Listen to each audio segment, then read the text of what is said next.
शिवजी श्मशानों में निवास क्यों करते हैं? बहुत समय पहले की बात है। हिमालय की गुफाओं में भगवान शिव ध्यानमग्न रहते थे। उनके गले में नागों की माला थी, भस्म से उनका शरीर सना हुआ था और उनका निवास श्मशान में था। यह देखकर देवताओं और ऋषियों को आश्चर्य होता कि त्रिलोकीनाथ शिव आखिर श्मशान में क्यों रहते हैं। वे कैलाश पर्वत के स्वामी हैं, फिर भी उनका मन श्मशान में ही क्यों रमता है? इस रहस्य को जानने के लिए एक दिन देवर्षि नारद भगवान शिव के पास पहुँचे।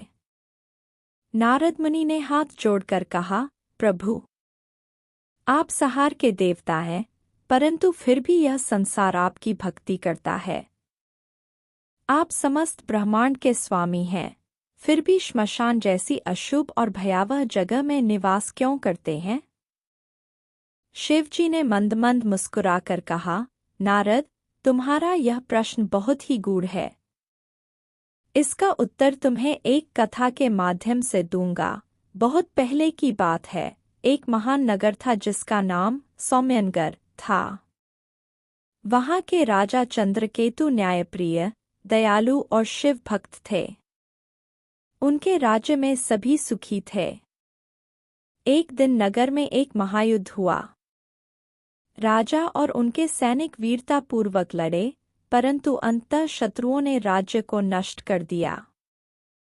राजा, उनकी सेना और नगर के अधिकांश लोग युद्ध में मारे गए। युद्ध के बाद जब शत्रु चले गए तो श्मशान में एक अनोखी घटना घटी। शिव के प्रिय भूत प्रेत वहां प्रकट हुए और उन्होंने युद्ध में मारे गए वीरों के शवों को सम्मानपूर्वक देखा। वे विलाप नहीं कर रहे थे, बल्कि मुस्कुरा रहे थे।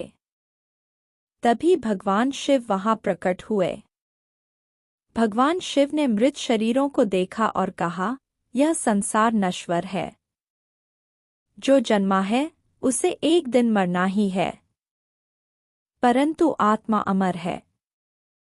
इस सत्य को जिसने समझ लिया, वह शोक से मुक्त हो जाता है। श्मशान वह स्थान है जहाँ अहंकार समाप्त होता है, माया का नाश होता है और आत्मा अपनी वास्तविकता को पहचानती है। यही कारण है कि मैं श्मशान में निवास करता हूँ। यह सुनकर भूत प्रेतों ने खुशी से जयकारा लगाया। राजा चंद्रकेतु की आत्मा भी वहां उपस्थित थी।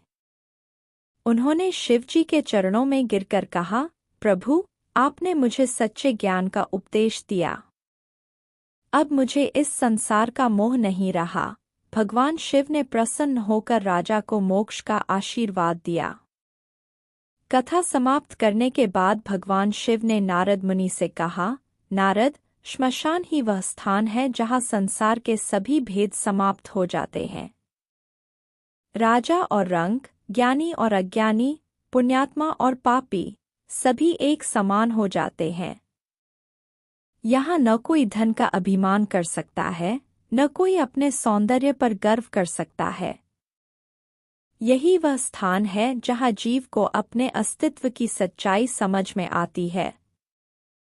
नारद मुनि ने श्रद्धा से भगवान शिव को प्रणाम किया और कहा, प्रभु, अब मैं समझ गया कि आप श्मशान में क्यों निवास करते हैं।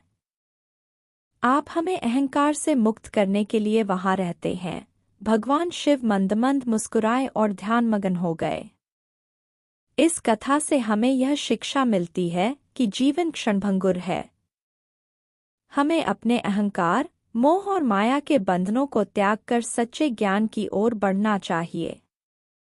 शिव का श्मशान में निवास इस सत्य की याद दिलाने के लिए है कि मृत्यु अटल है और आत्मा अमर। जो इस सत्य को स्वीकार कर लेता है, वही जीवन का सच्चा आनंद पा सकता है। दोस्तों, कथा अच्छी लगी हो तो चैनल को सब्सक्राइब करें और लाइक करें। हर हर महादेव।